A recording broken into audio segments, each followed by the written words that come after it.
The room was cold. The lights were white and too bright. Machines beeped slowly. In the center of the room, a small body lay still on a metal table. She was not human Dot. Her skin was soft blue, with silver lines running down her arms. Her eyes were closed. Her hair, long and white, looked like threads of snow. She looked no older than 12, but no one really knew her age. She had been found in a crashed alien ship on the edge of Saturn's rings. 4 alien doctors stood around her. They wore long black coats, and their voices were flat, without emotion. "She is not responding," said the first one. "Her internal systems are failing," said another. "Her DNA is broken. Mixed. She's a failed hybrid. There's nothing more we can do." They looked at her one last time, then turned away. Only one person stayed. A human. His name was Dr. Jack Reed, a medical observer from Earth. He was allowed to study alien medicine, but he wasn't allowed to help. That was the rule. But now, Jack was not thinking about rules. He looked at the small girl on the table. Her chest moved very slowly. She was still breathing, just barely. How can you just leave her? Jack asked. "She is not our kind," said the lead alien doctor. "She is an error." Jack's hands clenched. "She's a child. She is a failed experiment. She was made in a lab. She is not real." Jack looked at her face. Her skin was cold. A small cut on her forehead was still bleeding. She looked peaceful, but broken. They had already taken out the life support. The doctors walked out, one by one. The door closing behind them, Jack stood alone. He stayed quiet for a long moment. Then he moved fast. He grabbed a thermal blanket from the side table and wrapped it around her body. He lifted her in his arms.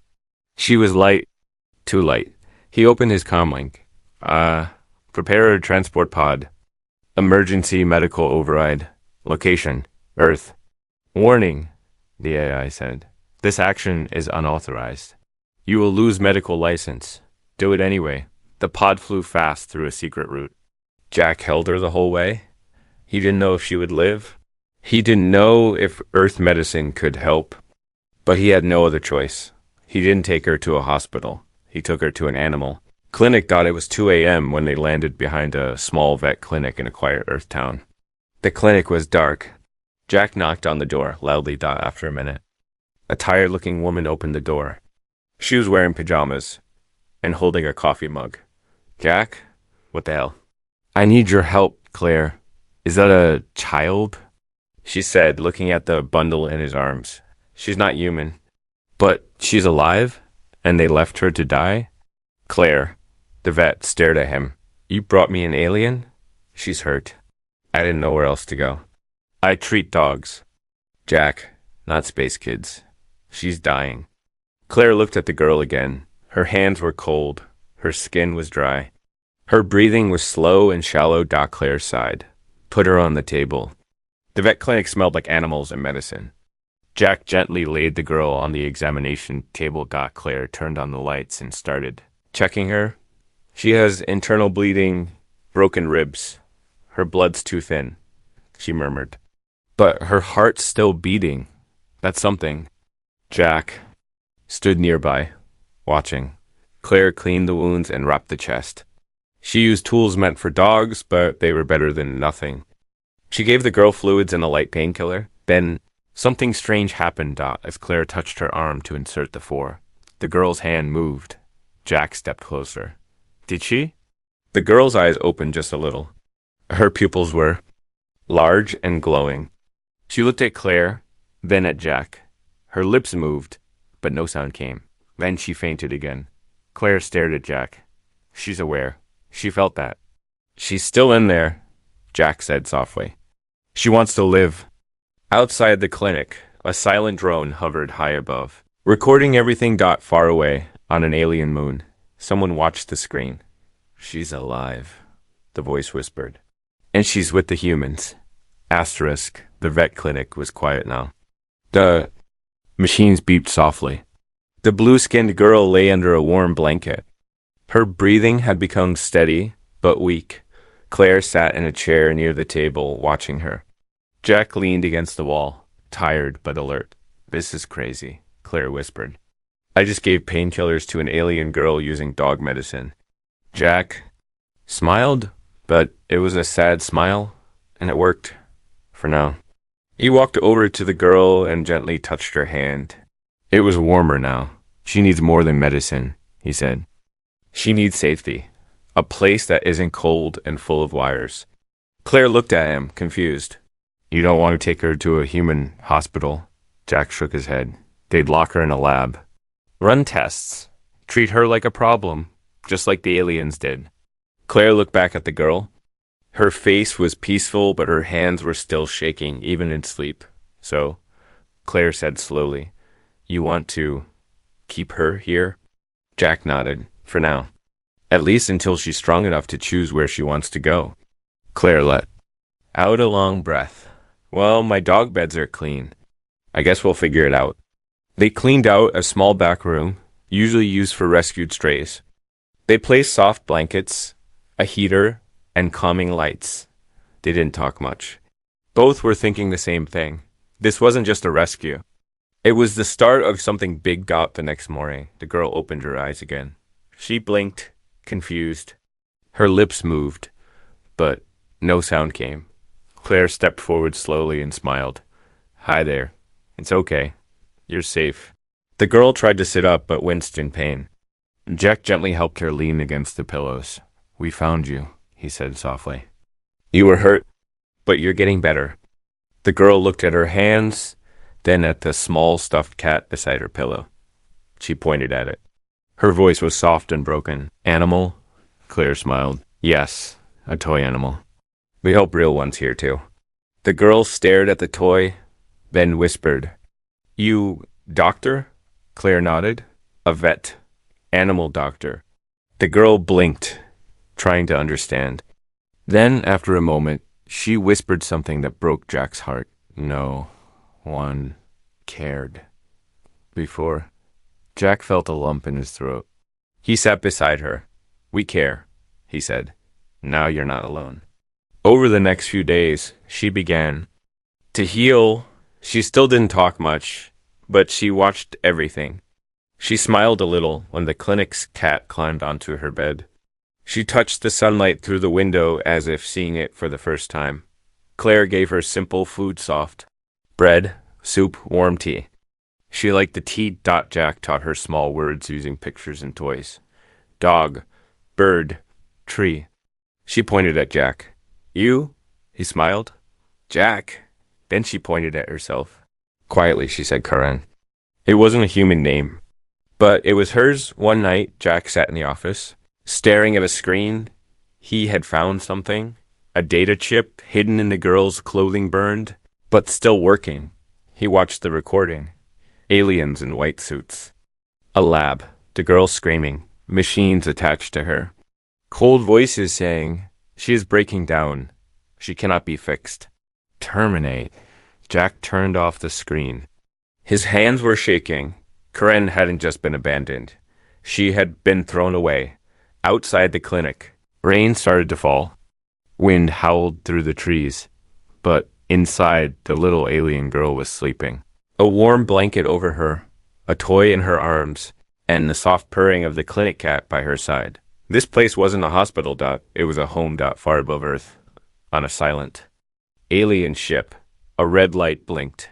A voice echoed in a dark room. Subject Karen detected. Location, Earth, alert. Human contact confirmed. A second voice replied, send the retrieval team. Asterisk, the first sign came from a dying bird. It had crashed into the glass window of the clinic during a stormy morning. Claire found it on the ground, wings twisted, chest barely moving. She picked it up gently and carried it inside. Not gonna make it, she muttered, sadness in her voice. Karen was watching from her bed. She tilted her head. Curious. Claire placed the bird in a small box lined with a towel. Karen slowly stood up. Her steps were weak, but she walked to the box, knelt beside it, and placed both her hands around the tiny creature. Jack entered the room just as it happened. The light around. Karen's hands grew faintly golden, soft, warm. The bird's chest moved. Then again, Its eyes opened. Jack froze. Claire dropped her coffee. The bird flapped its wings and flew, a little crooked, but a live dot landed on Karen's shoulder. She smiled for the first time. Later, Jack sat with her in the recovery room. Was that you? He asked gently. Karen looked down at her hands. Sometimes. When I feel warm inside, she whispered. Things hurt less. I don't know why. Jack looked at her carefully. Her skin still shimmered faintly under the clinic lights. Her presence, it was calming, like a soft rhythm no one could hear, but everyone felt. Claire walked in, eyes wide. We ran scans. Her body doesn't produce medicine. It produces energy, like bioelectric fields, but gentle, healing, not harming. Jack nodded. A living frequency, like a heartbeat that speaks to life itself. Corinne blinked. I feel the animals, their fear, their sadness, but they also feel me. She placed a hand on the clinic cat, who purred instantly. Jack whispered, heartbeat of two worlds. But peace never lasts. That night, someone knocked on the clinic's front door. Claire opened it. A man in a black suit stood there, holding a strange tablet. He didn't look like any delivery guy or local farmer. I'm Agent Harlan, he said smoothly. Working with the International Space Alliance. We're looking for a lost alien specimen. Claire's face stayed calm. This is a vet clinic. Unless the alien has fleas, you're in the wrong place. The man smiled, but his eyes were cold. May I come in? Jack stepped beside Claire. Do you have a warrant? No, but I do have interest. He looked around. Karen was watching from the hallway, hidden behind the door. The man's eyes flicked toward movement. Just for a second, then he smiled again and turned to leave. Lovely animals here. Take care, doctor. He walked away, but they all knew this. It was far from over. Later that night, Jack checked the clinic's cameras. 4 dark figures had circled the building just before the visit, and Corinne's room window, scratched, clawed, not by animals. The next morning, Corinne didn't speak.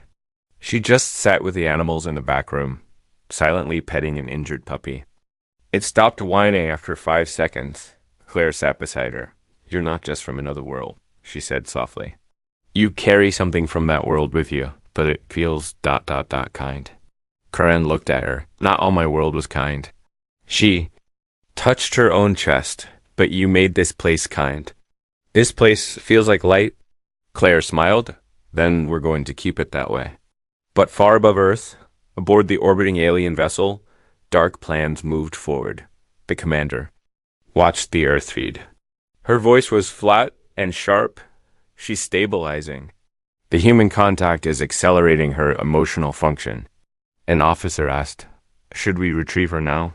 No, not yet. Let her bond. The more she trusts them, the easier she'll be to control when we bring her back. She turned to the screen. Prepare the clone chamber. We'll need her pattern. Back on Earth, Jack gave Corinne a small notebook. She didn't know how to write Earth letters, so he taught her slowly. The first thing she wrote, warm is not weakness. Jack looked at the page. Who told you? Warm is weakness? She looked up at him. Everyone. Before you. Asterisk it began with a photo.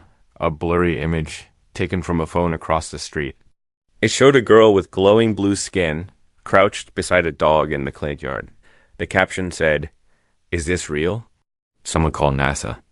Within 24 hours, the photo had spread across forums, video feeds, and secret government servers. People thought it was fake, a joke, a viral stunt.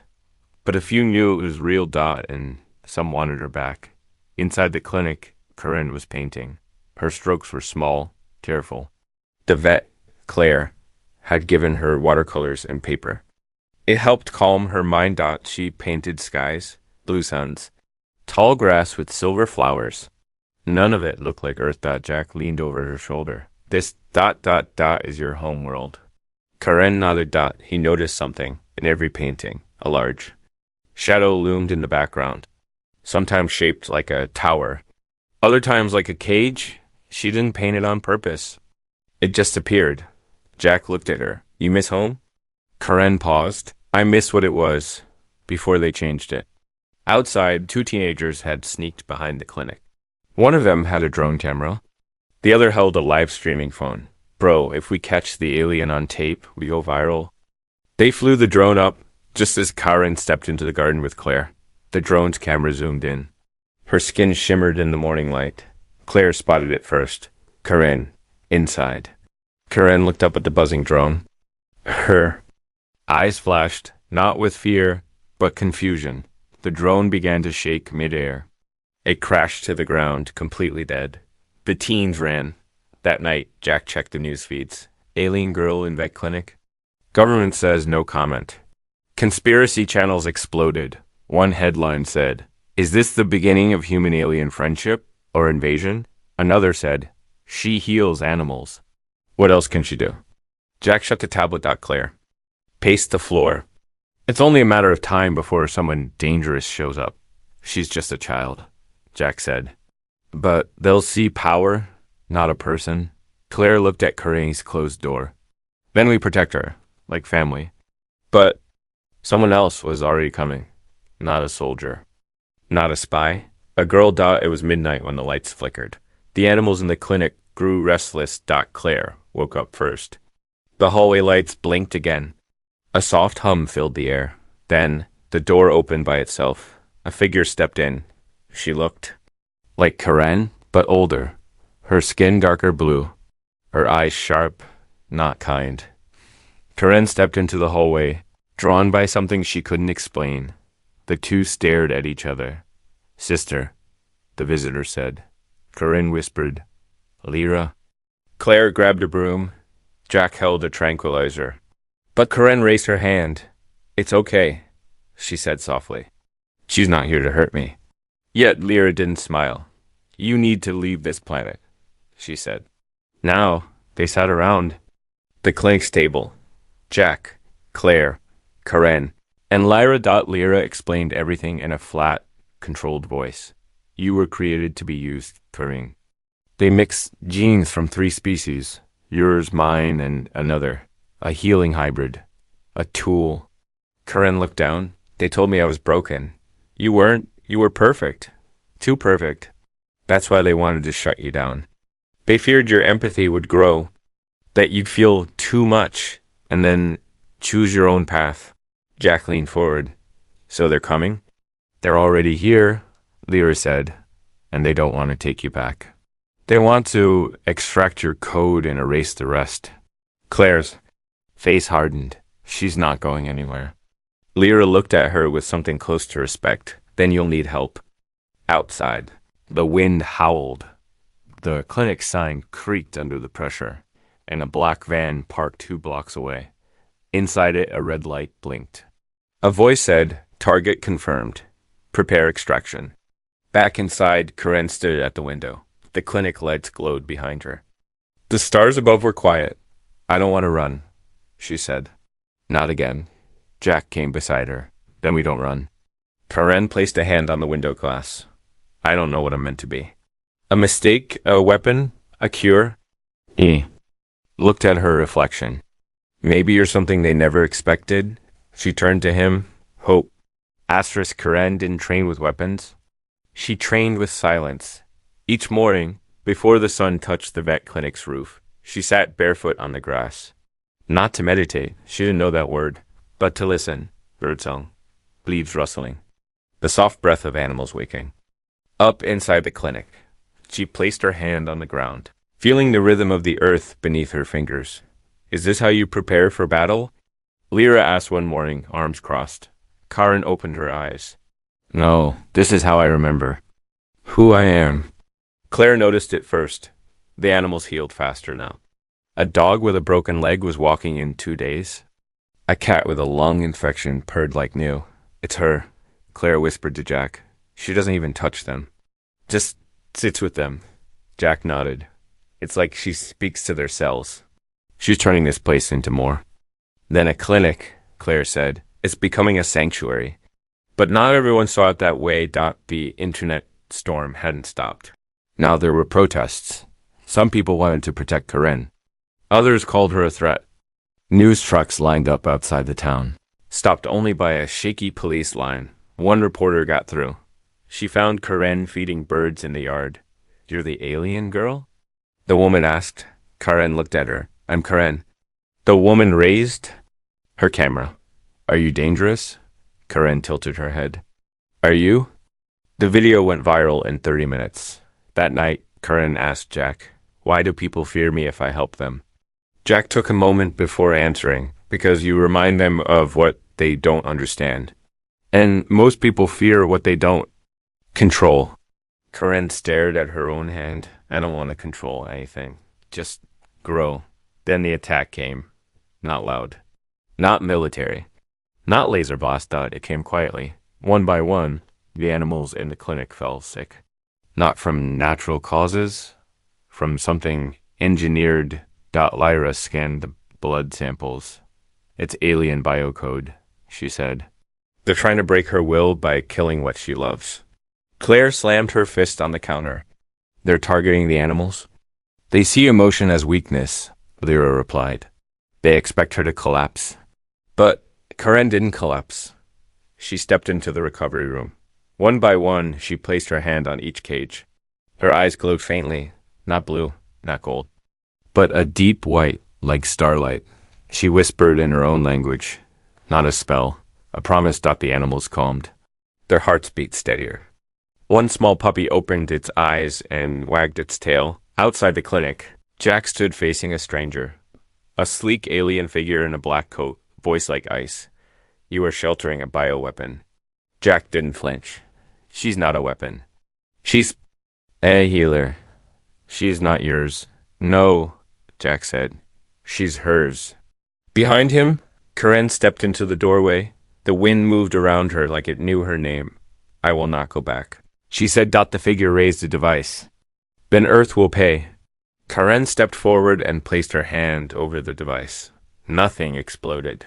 No fight, no lights. The device melted. Without heat. Without force. It simply gave up, like it forgot why it existed. The alien stared in shock. Karen met his eyes. "You think I'm weak because I care," she said. "But caring is what makes me strong." He turned and vanished in a flash of gray light. Later that night, Jack sat on the roof with Karen. "You didn't fight him," he said. "You changed him?" Karen nodded. "Weapons hurt the body. Connection changes the mind." Jack smiled. "You sound like Earth's greatest fighter." Karen laughed softly. "I'm just learning how to be alive." Downstairs, Claire stitched a banner above the clinic door. It said, "This is a place of healing for all species." But far above Earth, the Alien Council watched the footage. "She is adapting faster than expected." One voice said, "We cannot let her become a symbol." Another replied, "It's too late. She already is." It began with silence, not thunder, not lasers, not a warning, just a sudden pause in everything. Birds stopped flying. Wind stopped blowing.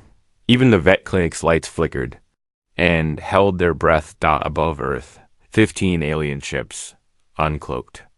At once, they didn't fire, they didn't speak. They just hovered. Like shadows looking down. Inside the clinic. Claire was helping Karen feed the animals when the broadcast began. Every screen, every device on Earth changed. A calm, metallic voice echoed.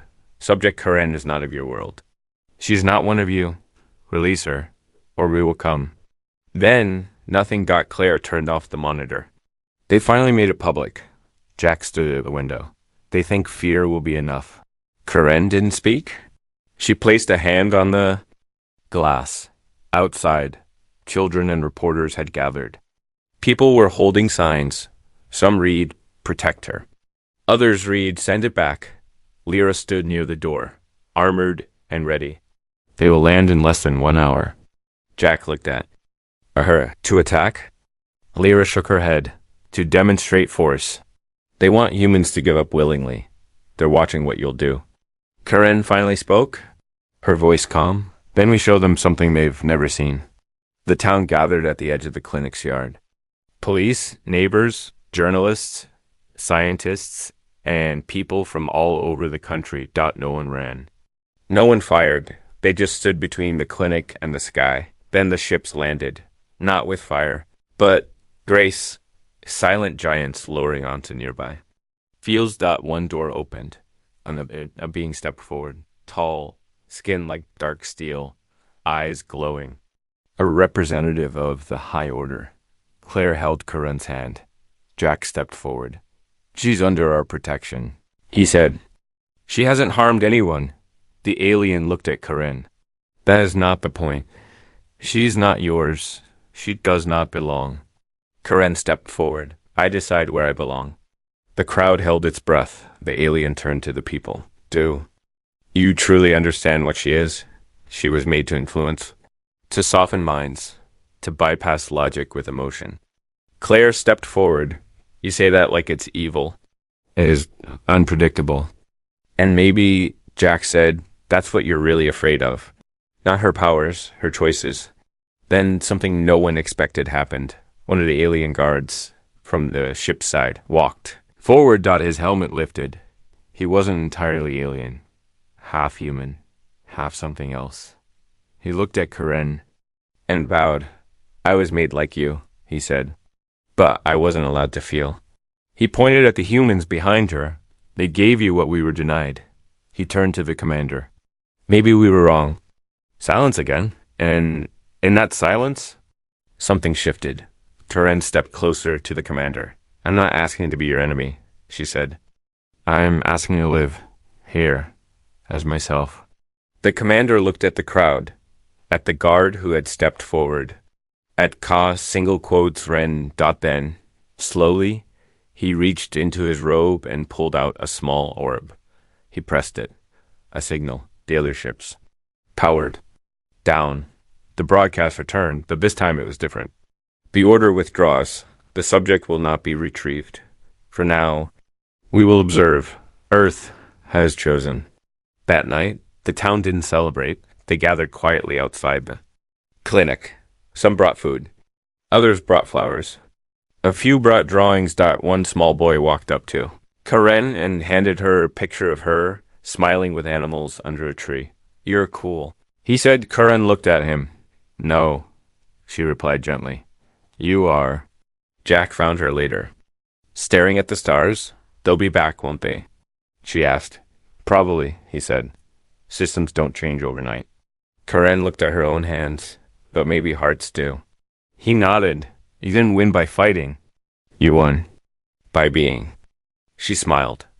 And for the first time since she arrived on Earth, Corinne didn't feel like a visitor. She felt real. Corinne didn't become a celebrity. She became something quieter. Something more permanent. She became part of the town. 2 weeks after the ships left, the world calmed. The media storm faded. The protests stopped. The alien council made no further moves. People got tired of shouting, but some kept watching from a distance, not with fear anymore, but with wonder. At the vet clinic, things looked almost normal. Claire was checking. Goat's broken leg. Jack was fixing the garden fence. Karen was in the back room, sitting beside a little girl with leukemia. Not touching, just being there. The girl smiled for the first time in days. Her mother cried in the hallway. She hasn't laughed since chemo started. What did she do? Claire said, simply. She made her feel seen. The government sent letters. They wanted Corinne to visit special labs and share her biology. Jack read one out loud. Corinne shook her head. I don't want to be a puzzle. Claire smiled. Then we won't let them solve you. People began to come from far away. Not for autographs. But for healing. Not just the sick, the lost, the broken, the invisible. They didn't expect her to fix everything. They just wanted to sit near her. And somehow that was enough. Because being near her was like remembering you're still human. Then one night, something strange happened again. A fox, wild, hurt, bleeding, crawled into the clinic yard on its own. It lay in the grass, breathing fast, dying. Corinne walked toward it, slowly, quietly. The fox looked at then did something wild animals don't do. It curled beside her feet and sighed, like it trusted her. Jack and Claire watched from the porch. She didn't even touch it, Claire whispered. She doesn't have to, Jack said. She's not just healing things. She's becoming a signal. That week, Earth satellites picked up something impossible. A soft pulse, like a heartbeat, spreading from one small town into the atmosphere. No damage. No force dot, just a feeling dot, peace dot, one alien ship, far beyond the moon, caught the signal. The captain played it for the crew, and none of them spoke for a long time. Back on Earth, Karen painted again. She painted a blue sun rising over green. Hills dot, she painted children playing under trees dot, and she painted herself, smiling, standing beside Jack, Claire, and Lyra, who now stayed nearby, helping in secret. This time, there was no shadow in the background. One day, Claire asked, "Do you want to take a new name? Something more Earth-like?" Karen thought for a moment, Dot then shook her head. "Earth didn't ask me to change who I am. It accepted me as I was." Jack smiled. "Then you really do belong here." Karen nodded. "Not as a visitor. Not as a subject. Not as a miracle." She placed her hand on her chest, but as someone with a place. Later that evening, a woman in a wheelchair arrived at the clinic. She didn't ask for help. She just wanted to sit in the garden for a while. Karen walked over and offered her tea. They didn't talk. They just watched the sunset dot after. Hour, the woman spoke. "You don't know me," she said. "But I feel like you already listened." Karen smiled gently. "That's all I ever wanted to do." And the final painting Karen made, the one Jack found hanging in the clinic hallway after she finished it, was simple. Dot it showed.